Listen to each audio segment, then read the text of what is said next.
1998 June 19ರಂದು Jammu ಮತ್ತು ಕಾಶ್ಮೀರದ ದೋಡಾ ಜಿಲ್ಲೆಯ ಚಪನಾರಿ ಗ್ರಾಮದಲ್ಲಿ ಲಷ್ಕರ್ ಎ ತೊಯ್ಬಾ ಮತ್ತು ಹಿಜ್ಬುಲ್ ಮುಜಾಹಿದೀನ್ ಭಯೋತ್ಪಾದಕರು 25 ಹಿಂದೂಗಳನ್ನು ಕೊಂದರು. ಪ್ರಾಣ ಕಳೆದುಕೊಂಡವರಲ್ಲಿ ಪುರುಷರು, ಮಹಿಳೆಯರು ಮತ್ತು ಮಕ್ಕಳು ಸೇರಿದ್ದಾರೆ. ಈ ಹೇಯ ಕೃತ್ಯವು ಇಡೀ ಪ್ರದೇಶದಲ್ಲಿ ಆಘಾತದ ಅಲೆಯನ್ನು ಹರಡಿತ್ತು. ಭಯೋತ್ಪಾದಕರು ತೋರಿದ ಈ ನಿರ್ದಯ ಕ್ರೌರ್ಯವು ಕೇವಲ ಹಿಂದೂಗಳ ಪ್ರಾಣವನ್ನಷ್ಟೇ ಬಲಿ ತೆಗೆದುಕೊಂಡಿತು. ಮಾತ್ರವಲ್ಲದೆ ಆ ಪ್ರದೇಶದ ಅಸಂಖ್ಯಾತ ಜನರ ಹೃದಯದಲ್ಲಿ ಭಯವನ್ನುಂಟು ಮಾಡಿತ್ತು. ಸಮಯ ಕಳೆದಂತೆ ಆ ನತದೃಷ್ಟದ ದಿನದ ನೆನಪುಗಳು ಕಣಿವೆಯಲ್ಲಿ ಬದುಕುಳಿದವರು ಮತ್ತು ಬಲಿಪಶುಗಳ ಕುಟುಂಬಗಳನ್ನು ಕಾಡುತ್ತಲೇ ಇದ್ದವು. ಹಿಂದೂಗಳನ್ನು ಕೊಲ್ಲುವ ಪ್ರಕ್ರಿಯೆ ಇಲ್ಲಿಗೆ ನಿಲ್ಲಲಿಲ್ಲ. ಇದಾದ ನಂತರ ಕಣಿವೆಯಲ್ಲಿ ಅನೇಕ ಕೊಲೆಗಳು ನಡೆದವು. ಇತಿಹಾಸದಲ್ಲಿ ಅತ್ಯಂತ ಅನಾಗರಿಕ ಕ್ರೌರ್ಯದ ನಂತರ ಅವರ ಸ್ವಂತ ನೆಲದಲ್ಲಿ ಕಾಶ್ಮೀರಿ ಹಿಂದೂಗಳ ವಲಸೆಯು ಪ್ರಾರಂಭವಾಯಿತು. ಕಾಶ್ಮೀರಿ ಹಿಂದೂಗಳು ಜಮ್ಮು ಮತ್ತು ದೇಶದ ಇತರ ಪ್ರದೇಶಗಳಲ್ಲಿ ನಿರಾಶ್ರಿತರ ಶಿಬಿರಗಳಲ್ಲಿ ವಾಸಿಸುವಂತೆ ಮಾಡಲಾಯಿತು. 1966 ಜೂನ್ 19ರಂದು ಬಾಳ್ ಠಾಕ್ರೆ ಅವರು ಶಿವಸೇನೆ ಎಂಬ ರಾಜಕೀಯ ಪಕ್ಷವನ್ನು ಸ್ಥಾಪಿಸಿದರು.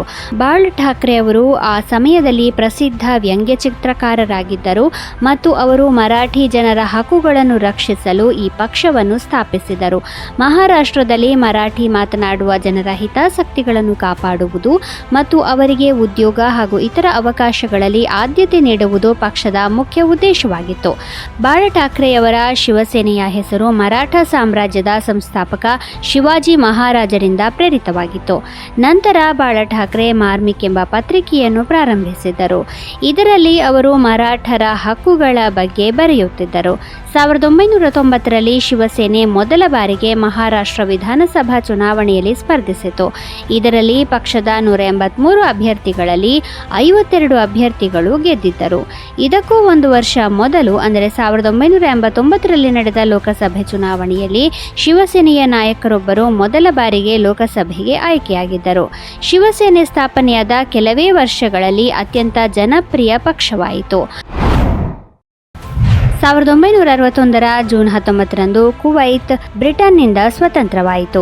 ಆಗ ಕುವೈತ್ನ ದೊರೆಯಾಗಿದ್ದ ಶೇಖ್ ಅಬ್ದುಲ್ಲಾ ಅಲ್ ಸಲೀಂ ಅಲ್ ಸಬಾಹ್ ಬ್ರಿಟನ್ನೊಂದಿಗೆ ಮಾಡಿಕೊಂಡಿದ್ದ ಒಪ್ಪಂದಗಳನ್ನು ರದ್ದುಪಡಿಸಿ ಸ್ವಾತಂತ್ರ್ಯ ಘೋಷಿಸಿದ್ದರು. 1963ರಲ್ಲಿ ಕುವೈತ್ ಸಂವಿಧಾನವನ್ನು ಅಂಗೀಕರಿಸಿತು ಮತ್ತು ಚುನಾಯಿತ ಸಂಸತ್ತನ್ನು ಸ್ಥಾಪಿಸಿತು. ಈ ಮೂಲಕ ಅದು ಹಾಗೆ ಮಾಡಿದ ಮೊದಲ ಅರಬ್ ದೇಶವಾಯಿತು. ಸ್ವಾತಂತ್ರ್ಯದ ನಂತರ ಕುವೈತ್ ತನ್ನ ತೈಲ ಸಂಪನ್ಮೂಲಗಳನ್ನು ವ್ಯಾಪಕವಾಗಿ ಬಳಸಿಕೊಂಡು ಆರ್ಥಿಕ ಪ್ರಗತಿಯನ್ನು ಸಾಧಿಸಿತು. ಇದರಿಂದಾಗಿ ಈ ಪ್ರದೇಶವು ವಿಶ್ವದ ಶ್ರೀಮಂತ ರಾಷ್ಟ್ರಗಳಲ್ಲಿ ಒಂದಾಗಿದೆ. ಪ್ರಸ್ತುತ ಕುವೈತ್ ವಿಶ್ವದ ಶ್ರೀಮಂತ ರಾಷ್ಟ್ರಗಳಲ್ಲಿ ಒಂದೆನಿಸಿದೆ. ಆದರೆ ತಲಾ ಆದಾಯದಲ್ಲಿ ಕುವೈತ್ ವಿಶ್ವದ 5ನೇ ಶ್ರೀಮಂತ ರಾಷ್ಟ್ರವಾಗಿದೆ. ಕುವೈತ್ನ ಕರೆನ್ಸಿ ಕುವೈತ್ ದಿನಾರ್ನ ಮೌಲ್ಯವು 272 ಭಾರತೀಯ ರೂಪಾಯಿಗಳು. ಕುವೈತ್ ಪ್ರಪಂಚದ ಒಟ್ಟು ತೈಲ ನಿಕ್ಷೇಪದ ಸುಮಾರು 6% ತನ್ನಲ್ಲಿ ಹೊಂದಿದೆ ಮತ್ತು ಅದು ಈ ದೇಶದ ಆರ್ಥಿಕತೆಯ ಬೆನ್ನೆಲುಬಾಗಿದೆ.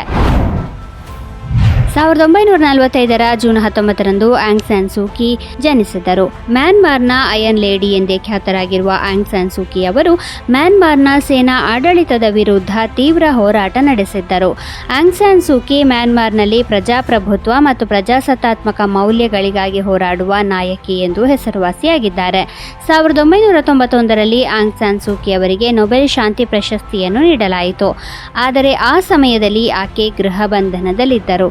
2015ರಲ್ಲಿ ಅವರು ಮ್ಯಾನ್ಮಾರ್ನಲ್ಲಿ 25 ವರ್ಷಗಳಲ್ಲಿ ಮೊದಲ ಬಾರಿಗೆ ನಡೆದ ರಾಷ್ಟ್ರೀಯ ಚುನಾವಣೆಗಳಲ್ಲಿ ನ್ಯಾಷನಲ್ ಲೀಗ್ ಫಾರ್ ಡೆಮಾಕ್ರಸಿಯನ್ನು ಗೆಲುವಿನತ್ತ ಮುನ್ನಡೆಸಿದರು. ಆದರೆ 2021ರಲ್ಲಿ ಮ್ಯಾನ್ಮಾರ್ನಲ್ಲಿ ದಂಗೆಯಲ್ಲಿ ಸೈನ್ಯವು ಅವರನ್ನು ಮತ್ತೆ ಅಧಿಕಾರದಿಂದ ತೆಗೆದುಹಾಕಿತು.